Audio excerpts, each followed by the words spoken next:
Hey everyone, it's Patrick Smith here at the fourth annual West Virginia Game Developers Expo, and all three of us are pretty tired. Very much. The expo is done. We had a lot of great sessions.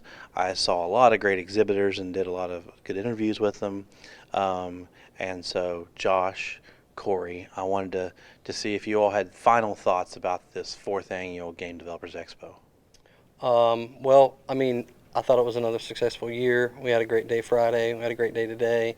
Um, the biggest thing that I think we can take away from um, what we're hearing is that people were very happy with how they were able to network, who they were able to see.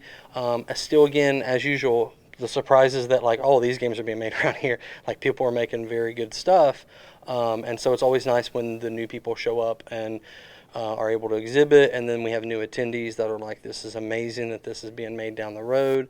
And this year, like for example, I think this was the first year we had like some people doing board games, and so Mm-hmm. that was a new piece of the puzzle that like surprised people and they were really happy about. So, um, I think overall it was great. Christian Allen on Friday was fantastic keynote, and then today's day was sessions and exhibits, and I think it was another successful event.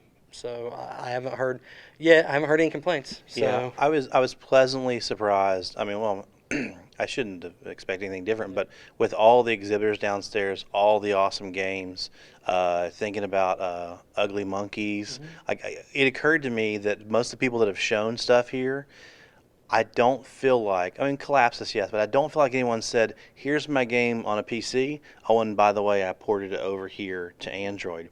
And he had done his game, I think, he done it in Unreal. And then what was very interesting about it was he mentioned, he goes, it's a 2D game, 2D game. A lot of people don't think of Unreal as being 2D.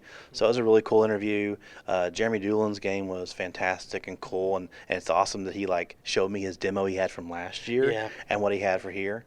Um, so, yeah. so When I yeah. spoke to like Jeremy, that's one example of somebody who came last year not as an exhibitor, but as a session speaker, and he brought students down with him, and he had been making a game by himself, like in his own time.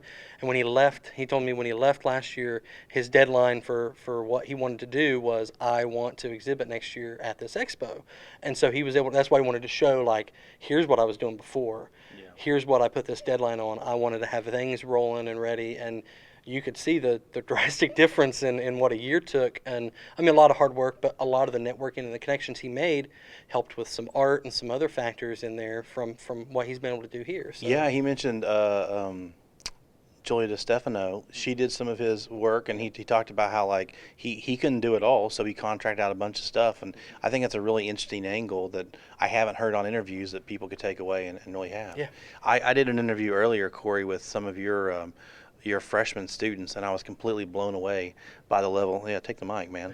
I was completely blown away by the level of content they had. I think it was Jeff, Jacob, and Gary. Like I was seeing their games, and 16 weeks. it was wow.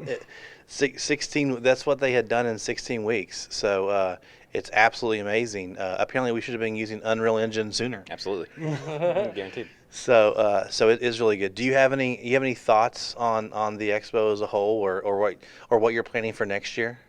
Well, I mean, a little more of the same stuff. I think that the expo really makes us as a community accountable. I think that whenever we have each other to answer to, that we need to make sure that we bring something new next year, and that kind of pushes us forward. And having that has just made it thrive over the last 4 years.